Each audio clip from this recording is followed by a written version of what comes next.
Make It Right, the manufacturing podcast. Welcome to the Make It Right podcast. I'm Janet Eastman. Thanks very much for joining us this week. Last week, if you listened to our show, you'll know that my guest was Patty Schmucker. She's the leader of strategic business development with the Kirshner Group and president of American Made Beauty. On the show, we talked about how the beauty industry, this multi-billion-dollar industry, how they source ingredients, how they manage regulations, and just what exactly is in that jar. This week on the show, we're going to talk about the impact that organics have had on the industry, and we'll also talk about brand loyalty. That's where we pick up our conversation. So what are the keys? Like you're talking about the importance of brand, but what are the keys then to achieving and maintaining that brand loyalty? I mean, I've been loyal to certain brands in my life, and then suddenly, for some reason, I find myself using something else. And you're really surprised because you were so committed to that brand for so long, but then all of a sudden something changes and then you're gone. How do you maintain that brand loyalty? Well, I think one of the things we're finding in the market today is community.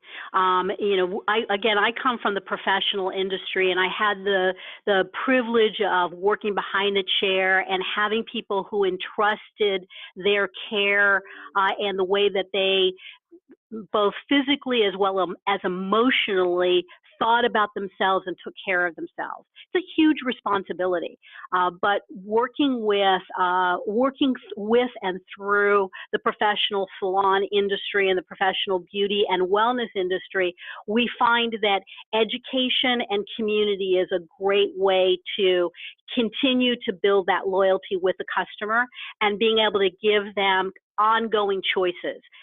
So the loyalty is to the brand and to the authority that's constantly giving you good information and advice and making it fun and engaging and all of those kinds of things. But at the same time, the needs that you and I have today to take care of our skin and our hair and our bodies is very different than what it was when we were 20. So how is the brand evolving and meeting those needs and changing as the environment changes and the consumer changes? So we're finding that the real key to it is the ability of a brand to create an effective community and a community where the consumer feels like they are involved in the conversation, can give feedback, and have the opportunity to cultivate an environment where they're able to articulate what their needs are and to see those changes come from the brand as well. So I think it's a fun time because social media and the internet is creating platforms of communication that never existed before. And so it's also giving, the really innovative brands opportunity to open their ears and listen and engage the consumer in a way that they've never engaged with them before. It's always been the industry telling the consumer what to wear or use, and that's not the case anymore. And it's rather fun. Yeah, there's been a big turnaround, hasn't there? There has been. It's awesome to watch, people, and it is. I mean, it used to be just her. We used to, in our industry, we called it her. That the industry would tell her what she should look like, be like, think like. And she's not doing that anymore. And he is now at the table. And so, the male consumer is also taking pride in the way that he takes care of himself, and the environment being so caustic in many ways, physically, emotionally, those kinds of things, just are driving people, I think, to take better care of themselves. And so when you bring together the innovation that the industry has available in terms of knowing more about the body than ever before, you take the communication platforms that are now open for two-way communication, and you put all of that together, it's just a really dynamic, changing, exciting time in beauty and wellness. What's the impact organics have had on your industry? How has the industry changed? Well, they have really forced the hand uh, of companies to innovate, and I feel privileged that I was sort of at the epicenter of that.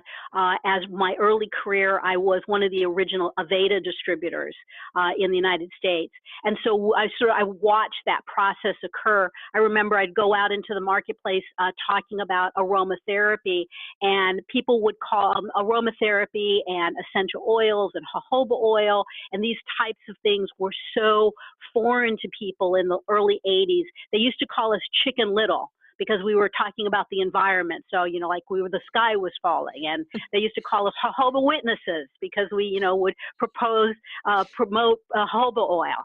So these were the ways that people, sort of made fun of us, but Aveda was instrumental in forcing people to look at, hey, there really are alternatives to all of the synthetic ingredients that we are using, the oil-based, petroleum-based ingredients that we're using.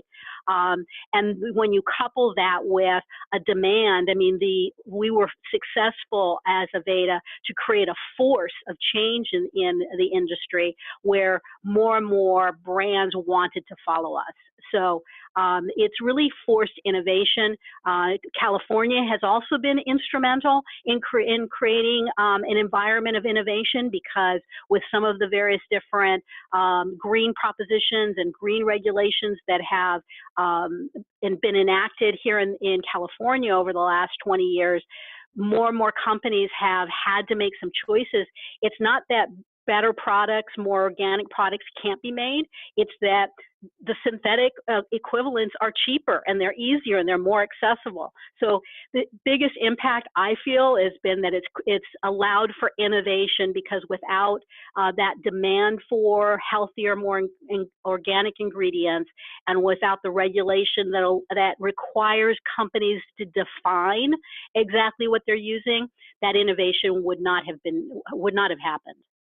And how has the manufacturing process changed because of that? Because I'm thinking, you say most of them all come from contract manufacturers, it's the goop in the jar and whatnot. But I'm thinking, okay, if I'm buying a product that is organic, I'm assuming that when it is processed, it's going, like, let me just say, let's call it a peanut-free zone or something. You know what I mean? Like, I'm expecting that super clean, that like nothing else is going through that line. My stuff is clean and whatnot. Has it affected the manufacturing process like that? Big time. Yeah, absolutely. And the companies that are building and marketing products that have organic labeling, that make these various different claims, there's regulations in this country that say what that means.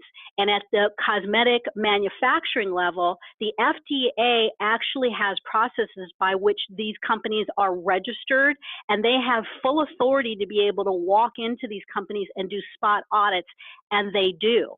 When a FDA officer comes through, they come through unannounced, and they have a full checklist of a variety of different things that they're going to inspect.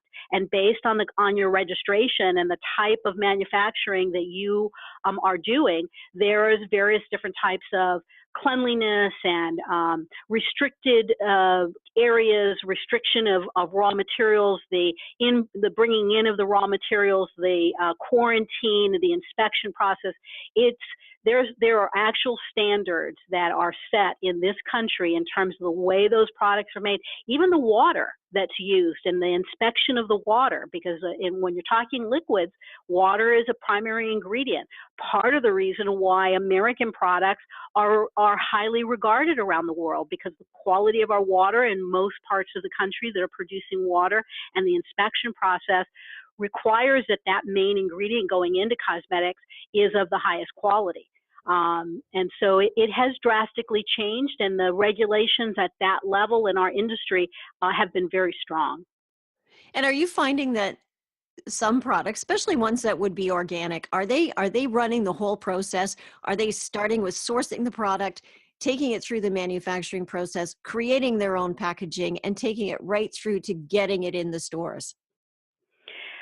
Well, That one's a hard question to answer, just from the standpoint that there are a number of different players involved in that process. I will say that the U.S. government requires that if your product is going to be listed with the word organic on the front panel of that product, there is a percentage of the ingredients, and I think I'm off the top of my head, it's better than 90%. All those ingredients that have to be certified organic. There's an actual paper trail that must be followed to ensure that those ingredients that you are marketing as organic are in fact better than 90%. And it doesn't have to be 100%, but 90%. So yes, there's an actual standard that has been set, and companies that use that organic on that front label, there is, you can go on and do the research and see that there's a certain percentage of everything in there that meets that. If you want to use the word on the back panel, then it's lower. It's like 78%. If you want to use the word organic in your marketing, then it's a little bit, then it's even lower than that. But there are these standards that have been set, and in most cases, when it comes to the ingredients, it is primarily the product itself, the goop in the jar. When it comes to the actual packaging, you know, better than 90% of all packaging done in cosmetics is done outside of the United States. We have basically in the last 40 years eliminated all manufacturing that's been done here in the United States. And every type of packaging, there's complications. You know, glass, for example, people think, oh, that's the most environmentally responsible. Quite frankly, it's the exact opposite. You take, number one, the weight, but number two, the processing of glass is highly toxic, and the way that it pollutes the water is devastating to the environment. So there are a tremendous amount of complications relative to packaging that don't factor into an organic claim. The organic claims are just going to be really the goop in the jar. Wow. Patty, I would love to continue talking to you, but unfortunately we're out of time. I have learned so much, and I would love to speak to you again sometime. Thank you so much. Thank you for having me. I enjoyed it as well, and I'll look forward to another opportunity. That's great. Patty Schmucker is with the Kirshner Group and president of American Made Beauty. And my head is spinning with all the information. Thank you very much, Patty, for joining us on the Make It Right podcast. And we'll see everyone next week.